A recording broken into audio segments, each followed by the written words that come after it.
The Outing. Afterwards, my mother, grandmother, and sister all wailed and gnashed their teeth and claimed that I'd ruined them socially, a classic case of overreaction if I had ever seen one. You would have thought I was the first person in history to receive a dishonorable discharge from the Cub Scouts. What initiated the whole disaster was Mr. Wilson's getting sick, or so he claimed, thus leaving our den of cubs without an adult leader for our first overnight outing. "I'll be the leader then," I volunteered. "I know how to build fires and stuff." "No, no," said Mrs. Slocum, the den mother, "that would never do. I'm afraid the trip must be postponed until some gentleman is available to lead you." All the cubs groaned, knowing it would take weeks or months for one of the mothers to browbeat her husband into leading us on an overnight outing. "Hey," I said, "I bet I know somebody who can take us." "You do?" said Mrs. Slocum. "That's wonderful. Why don't you ask the gentleman?" Rancid Crabtree rocked his porch chair back against the slab wall of his shack, spanged a round of tobacco juice into a rusty coffee can, wiped his chin stubble on his sleeve, and said, "Yeah, tell me again, what was it Mrs. Slocum called me?" "A gentleman." Rancid nodded thoughtfully, apparently in agreement with this assessment of his character. "How come you and the widow Slocum was talking about me anyways?" "Oh, why, she's the den mother of us cubs. Her son Richie is a cub, and every week we meet at the Slocum mansion and tie knots and stuff. Boy, is she ever rich. They even got 2 cars. "So," Rancid said, "what about me? Where does me being a gentleman come in?" "Well, I was just getting to that. You see, we don't have an adult leader, a gentleman, actually, to take us on an overnight camping trip, so I volunteered you." Rancid's eyes narrowed to slits. "You got your nerve.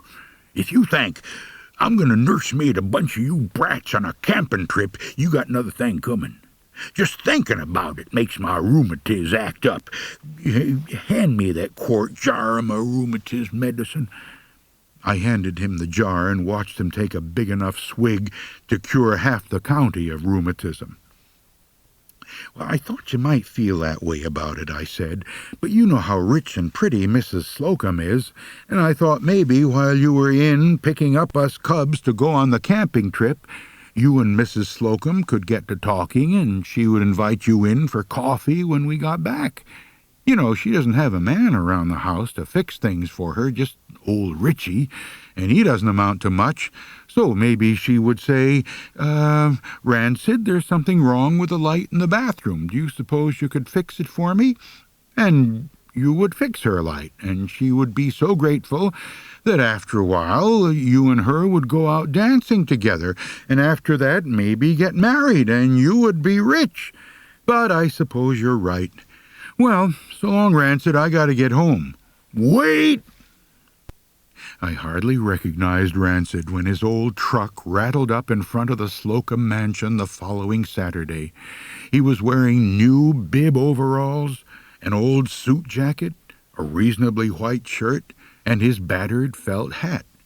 His face was clean-shaven and pink from scrubbing.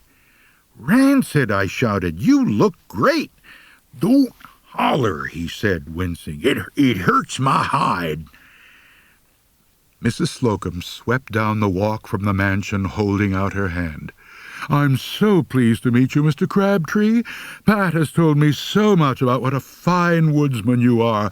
I just know you will teach the boys some wonderful nature lore. It's divine of you to take the boys camping." Rancid blushed, shaking her hand. "Well, I was a grub once myself." "Cub," I corrected him. "Cub, I mean." "Oh, you're so amusing, Mr. Crabtree. May I call you Rancid?" "Sure." By then, all the other cubs had loaded the gear into the back of the truck and were yelling for us to get started. Rancid and I got in the cab, and the other boys climbed on behind. Mrs. Slocum took out a dainty handkerchief and waved it at us as we roared off down the street. "Have a good time, all," she called after us. Rancid grinned all the way out of town. You see how she want to call me Rancid right off? I guess I ain't lost it yet." "Lost what?" "Ain't none of your business." Rancid drove up along Pack River until we came to a Forest Service campground. He pulled in and stopped. Okay, Grubs, this is it. Get off and set up camp." The cubs stared at the campground. "We don't want to camp here, Mr. Crabtree," Robert said. "This is practically civilization. We want to climb to the top of that mountain where it's wild." "Yeah," Henry joined in. "We want to climb the mountain. If we camp here, we won't even get to carry our packs. It won't be like a real camping trip." The rest of us cubs shouted agreement. Rancid slapped his leg. "God dang, what am I thinking of? Course it wouldn't be like real camping. It's been at least a week since the bars at that poor fella up on the mountain, and they's probably not real hungry already. Get your packs on and let's go." Wait a minute," said Richie. "This campground seems pretty good to me. Why don't we stay right here, close to the truck?" The other guys said the campground was looking better to them all the time. "Who wants to climb an old mountain anyway?" said Norm. "I didn't hear anything about bears eating anybody," I said to Rancid. "Set your trap and go fix a fire," he said. "I got to step behind them trees over there and prepare my rheumatiz for a night on the hard, cold ground." As soon as camp was set up, the cubs started begging Rancid to teach them some nature lore. "What kind of insects are these, Mr. Crabtree?" Delbert asked. "Just your basic wild bugs," Rancid said, cutting a chaw of tobacco from his plug. "What's the name of that bird flying around up there?" Melvin asked. Rancid squinted up at the sky. "Eagle. A bald-headed eagle. Bet you grubs never seen a bald-headed eagle before. Went bald from baby eagles asking it so many questions. Now, why don't you boys go poke sticks in the fire or something?" That night, as we sat around incinerating marshmallows, Rancid hunched over the campfire with a blanket around his shoulders. "This was your idea," he growled to me out of the corner of his mouth. "Gol dang skeeters is eating me alive. I knowed I shouldn't have took no bath. Even if I wake up dead in the morning, I'm gonna hunt you down and whoop the tar out of you for getting me into this mess." "But," I started to say. "Mr. Crabtree," Delbert broke in, "why don't you tell us some ghost stories? Something really scary." "Yeah, I don't know no ghost stories," Rancid muttered. "Don't you know any scary stories at all?" somebody asked. Rancid thought for a moment. It was his wicked "Well, I know one true story that's pretty scary, but it'd bore you grubs. Nah, I don't want to tell it." "Tell it, Mr. Crabtree, tell it." "Oh, all right. It seems there was this woodcutter lived up here in these here mountains. Might still be running round these parts for all I know. Anyhow, he went crazy. First thing anybody knowed he'd gone crazy, these campers was found all cut up into itty-bitty pieces. Crazy old woodcutter must have snuck up on them in the dark of night." "Well, what was that? You grubs hear something?" "No, it probably wasn't nothing. Now, this crazy old woodcutter—" Driving back toward town an hour later, Rancid hummed and sang and beat time to his own tune on the steering wheel, every so often interrupting the tune to go, "There wasn't any crazy old woodcutter, was there?" I said.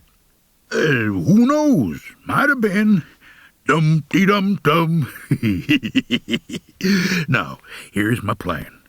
We go back to my place. You and t'other grubs camps out by my shack, and in the morning I hauls you all back to town, and nobody knows the difference." I tried to ignore the premonition unfolding in my innards. Presently we came to a roadhouse, ablaze with lights. "Whoa, hoss," Rancid said, hitting the brakes. "The night's still young. Let's see what's happening in there. I'll stand you and t'other grubs to some pops."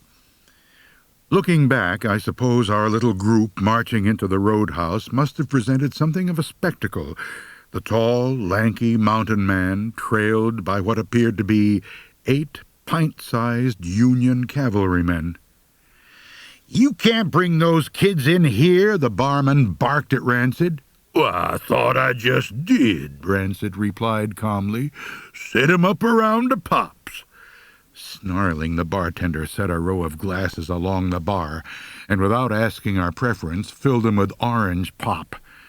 Rancid wandered over to a card game being played by some hard-looking men. "What do you call this game?" he asked. "Stud poker," the dealer said. "Take long to larn it?" Rancid asked. "Maybe I'll set in for a hand." "Rancid," I said, "we'd better go.